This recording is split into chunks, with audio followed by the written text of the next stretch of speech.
विषय काशीनगर भी कथा उठी 1901 मसीह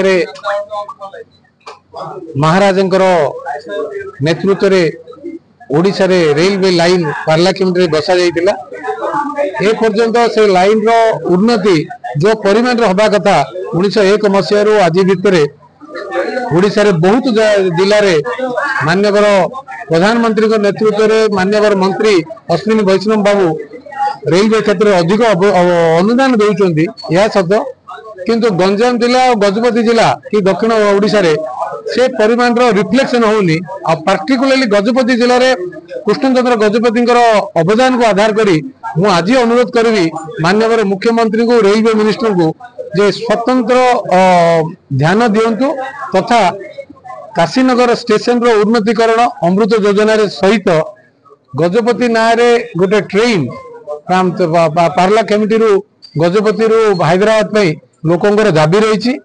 तथा गजपति पुरी जावाई बहुत बासिंदा चाहती गोटे व्यवस्था करा जाओ। अन्य जो आनुषंगिक रेलवे सेक्टर जो अभाव दि जाइए आगुरी ताकू तर्जमा करी शीघ्र निष्पत्ति नियंतु जे कि गजपति ओडिशा जो गठन अवदान अच्छी एक छोटिया भेटी हो। मनोज कुमार पट्टनायक अध्यक्ष विनोदिनी विज्ञान उच्च माध्यमिक विद्यालय। पवित्र जयंती अवसर में महाराजा कृष्णचंद्र गजपति नारायण देव 134तम जन्म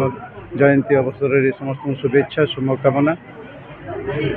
ओडिशा नूतन ओडिशार निर्माता भाषा भित्तिक राष्ट्र विंधाणी से आमको आज यही जन्मतिथि रे तांको आमे स्मरण करिबा एवं ओडियार अस्मिता को मने पकई परिबा एवं ओडिया अस्मितार पुनर्जन्म यही दिन ही होइथिला बोली आमे उद्बोध करि परिबा। जेहेतु यही दिन रे जन्म होइथिबा हमर महाराजा श्री कृष्णचंद्र गजपति सारा ओडिशार बा ओडिया भाषाभाषी लोकंकर जो विच्छिन्नांचल रही जाइथिला ताकू गोटे भाषाभित्तिक राष्ट्र हिसाब से परिणत करी आमको यही ओडिशार गर्व गौरव फेराई आनी आमको एक सुयोग्य संतान हिसाब से सी आमको यही अवदान देइथिबा जुगु तांको यही अवसर में आम स्मृतिचारण करुचु एवं तांको उपलक्षे श्रेष्ठ उपहार हिसाब से आम गजपति की जदि सुंदर करिपरिबा ओडिशा को जदि सुंदर करिपरिबा ताहारे निश्चित भाव ताहा एक श्रेष्ठ उपहार हो। आज 134तम जन्मतिथि पुण्यश्लोक पुण्यात्मा अम्लान ज्योति एवं जहाँ को आम प्रातस्मरण कहवा से श्री कृष्णचंद्र गजपति पारला महाराजा आज आलोचित होता आम जयंती उत्सव पालन होता आर त्याग तर निष्ठा तर कर्तव्य परायणतार विभिन्न दिग उपर आलोचना होता। विभिन्न वक्ता विभिन्न प्रकार विषय कहते ओडिशार प्रथम प्रधानमंत्री एवं ओडिशार द्वितीय प्रधानमंत्री रूपे तांकर जो अवदान थिला एवं भाषा भित्ति ओडिशा गठन पाई जो प्रकार त्याग निष्ठा श्रम थिला तापर भी आलोचना है। जहा हो आज एभली गोटे दिन जोटा कि मन पकाउछन्ति सारा ओडिशावासी कहीं से जहाँ कर ओडिशा बाहर बहुत लोग कृष्ण गजपति बहुत आलोचना करेंगे यहाँ सत कथा। तबे जहाँ हो आज गोटे कथा कहबी जे तांकर पदांक अनुकरण करवा तो आमर श्रेय किंतु पदांक अनुकरण करी नूतन पीढ़ी सृष्टि करिया आमर नितांत दरकार आउ भली तो जड़े हो पारनि कि जदि पदांक अनुकरण करेंगे समय आसो आमर ओडिशा निश्चय गोटे नूतन सुवर्ण सुजोग पाइब एवं गोटे परिवर्तन आसो। आज से जो परिश्रम करके भाषा भित्ति प्रदेश गठन करने गोल टेबल बैठक में उपस्थापना करते दाबी से सब भाविला बेलू मन हो पारला महाराजा केते महान थिले आज से महान रूपे ग्रहण करवा सत कथा किंतु आमे जदि पुनः भाव ये उपात अंचल नुआ पीढ़ी को एवं आमे निजे आमे ओडिया भाषा साहित्य को अस्मिता रूपे ग्रहण न करवा तेबे प्रति श्रेष्ठ श्रद्धांजलि हो पार ना। से बरपुत्र को आज कोटि कोटि प्रणाम जनाऊँ। सर कौन कहे आज महाराजा जयंती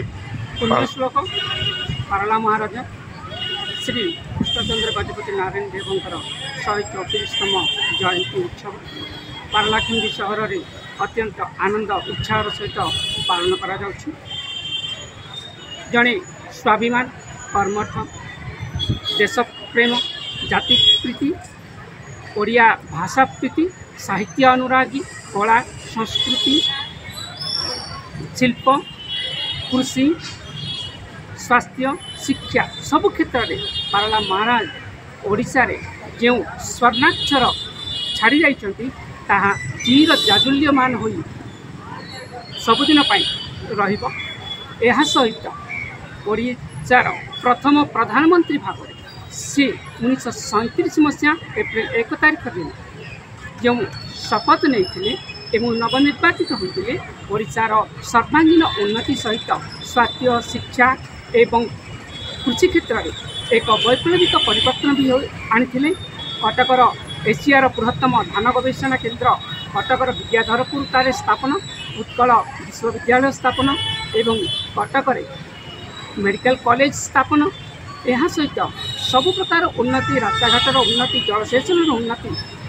करने सहित ओडिशार सर्वांगीन उन्नति सदा सर्वदा सी चेष्टित थिले एवं निजर कर्ममय जीवन भितर यही सब कार्य करेणु से पुण्य श्लोक पारला महाराज श्री कृष्णचंद्र गजपति जयंती श्रद्धांजलि ज्ञापन करने सहित से कर्तव्य आमर प्रेरणार उच्च हो सबुदिन मोर प्रति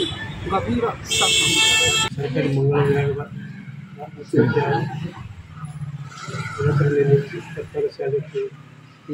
कार्यरत आज कृष्णचंद्र महाराज जन्म जयंती बहुत समारोह सहित पालन हो पारा मुझे जोगदेली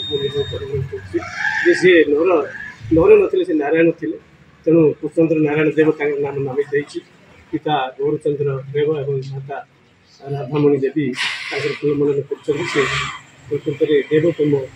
व्यक्तित्व थे। से शिक्षा स्वास्थ्य जल सबु क्षेत्र में से उन्नति सहायता करते आम गजपति जिला कहीं आज ओडिशा कहीं भारत वर्ष मन पकाउछंती एभलिया जुग जन्म पुरुष आम मान आवश्यक कहीं मनीष को जी मैंने नर को नारायण बोली भावती जीव को शिव भावती मानव को माधव बोली भावी जी सेवा करि जीव जगतर कल्याण करते समस्त महल करते आबाल वृद्ध वनिता से भाया से जनादृत हो पार्टी आज दिन में से जनादृत होता जो जन्मतिथि को बड़ आडंबर सहित पालन करागला आरंभ कर से भाया महापुरुष आमर ये धरा क्षेत्र को आसवा उचित से भाया महापुरुष आसिले आम जीव जगतर कल्याण हो पार से आज नहांती कीर्तन से अमर कर माटी देह तब ग्रासी श्मशान मात्र जस देहे तुम्हें आयुष्मान। तेणु मनुष्य जाति जार जीवन कांदे देश जे जीवन को अचर कर सी महान हो जाए तेणु से महान होती से नर नारायण होती आज नारायण ज्ञान आज पूजा धूमधाम सहित हो पारा मुझे गर्व अनुभव कर समारोह जोगदे आपण विशेष धन्यवाद अर्पण कर मीडिया हिसाब से प्रचार प्रसार करने तन मन धन देकर आप लगी पड़ी माया को भूली जाइए आध्यात्मिक चिंतार से जो मनुष्य मनुष्य ज्ञान होते भाया पूजा पाई चाहते देवता ज्ञान होता आज से समस्त पूजा पात्र हो पार्टी आपण सहयोग कर मीडिया बंधु बांधवी मान विशेष